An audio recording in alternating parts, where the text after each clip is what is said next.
All right, so today we're continuing the Summer Report series today as we take a look at the Minnesota Wild. They just hired their new general manager, Bill Guerin, and that may change some things in the organization. So make sure you give this video a thumbs up and a subscribe. Check out our Instagram as well, at Goalie Hockey. And let's talk about the Minnesota Wild.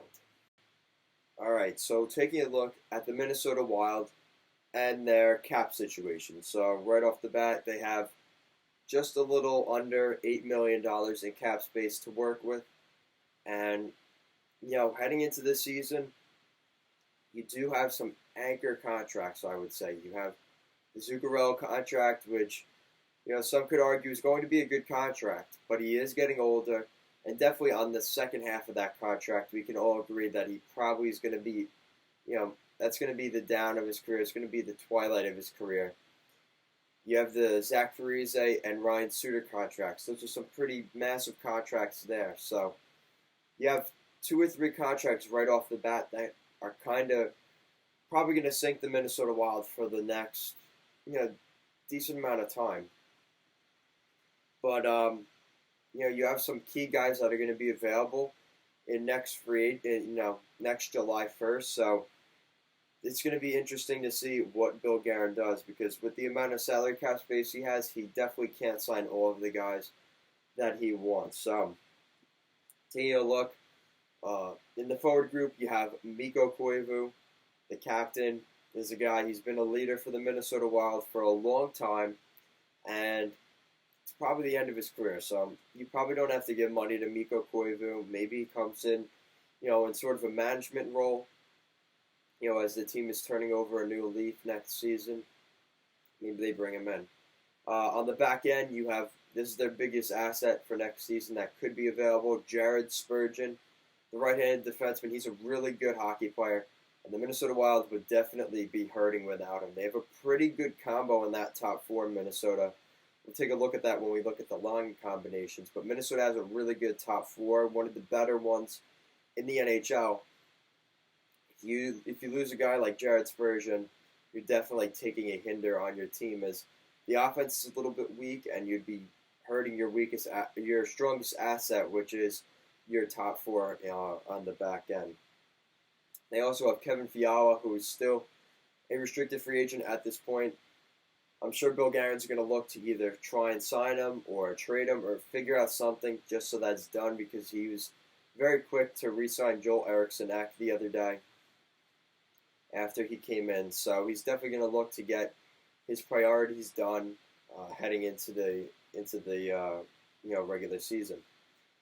So taking a look at the Minnesota Wild's lineup, so you have the 2 Zooks on the top line. You have Jason Zucker and Matt Zuccarello on the wings, as well as Eric Stahl down the middle. So right now, this isn't a terrible line. Is it a line that I'd want to build my team on in the next 5 years? Probably not. With that said, though, it's still a pretty decent line. I think Zucker had a really bad season last year. I don't think that's the normal production we're going to see from Zucker. Maybe that year of a really good contract, getting that contract, and maybe, he didn't have the motivation he did in years past. So, maybe he just has to get things going again. He's a really good player. I really like Jason Zucker. If he was coming to my team, tomorrow, I would be extremely happy. He's a good player. I think he just had a really bad season. Expect a bounce back from Jason Zucker. Matt Zuccarello, so long as his injuries are okay and he's not going to be a liability in terms of his health, I think he's a great addition, especially for this season. And, Eric Stahl down the middle, he's getting older, and kind of like, Zuccarello, as long as he can stay healthy, they're getting up there in age. If they can play 75 games, that's a pretty good season for those guys. That's the only thing, though. They can't really play an 82-game season, and the depth here is a little bit concerning. But this one definitely isn't. So you have Zach Parise on the second line with Kevin Fiala. He is still a restricted free agent, but I would expect a contract any time now. And Luke Cunnin down the middle. So you can see there's a little bit of a difference here, in their depth. Cunnin's a pretty young player. he's a good player. I think this is a good spot for him. He can really grow his game on the second line, and I think that would really help his game. Zach Parise, any line with Zach Parise on it is a pretty decent line. Zach Parise is a really good player, and again, he's another one. He needs to stay healthy, probably more so than even the guys on the first line. He's such a big, vital piece to the Wild, and as long as he's motivated to want to keep playing and keep things going, he's going to be so important for the Wild moving forward. And then you have Kevin Fiala. Like I said, if he gets re-signed, he's going to get re-signed more than likely. He can score some goals here and there. May not be a top six player, but maybe another year under his belt, maybe he can grow a little bit. Jordan Greenway on the third line with Mikko Koivu down the middle and Ryan Donato. So Ryan Donato, we know he had some problems in Boston. He wanted more playing time, things like that. He's really not getting that here in Minnesota. Now, there is a chance he could slot into that top six, whether he takes Fiala's spot on the wing or Cunning's spot down the middle.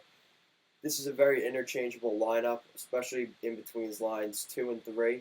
So, that could definitely change. Mikko Koivu in the final year of his contract, more than likely the final year of his NHL career, so he's probably going to want to make the most of it.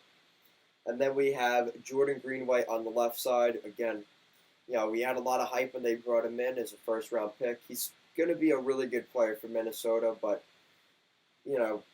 again, he's one, he can move into that top six if they need to. Honestly, I wouldn't even mind putting Greenway ahead of a guy like Fiala at this point. But with that said, looking at the fourth line, you have Marcus Foligno and Ryan Hartman's on the wing, as well as Joel Eriksson, the newly re-signed Joel Eriksson. So Eriksson down the middle is a great pickup. He's a great hockey player, and he's still growing. He's still maturing.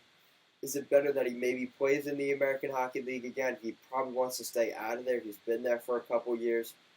But is the fourth line really the best spot for a guy like Eriksson? He's really not, a grindy player, but maybe they're trying to develop him into that role. We'll have to wait and see, though. And this is what I mean.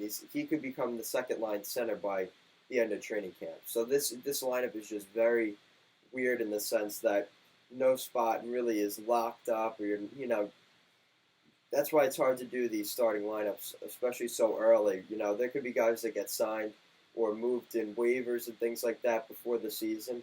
So there's just too much. It's too much still that can change. But if that happens, it is what it is.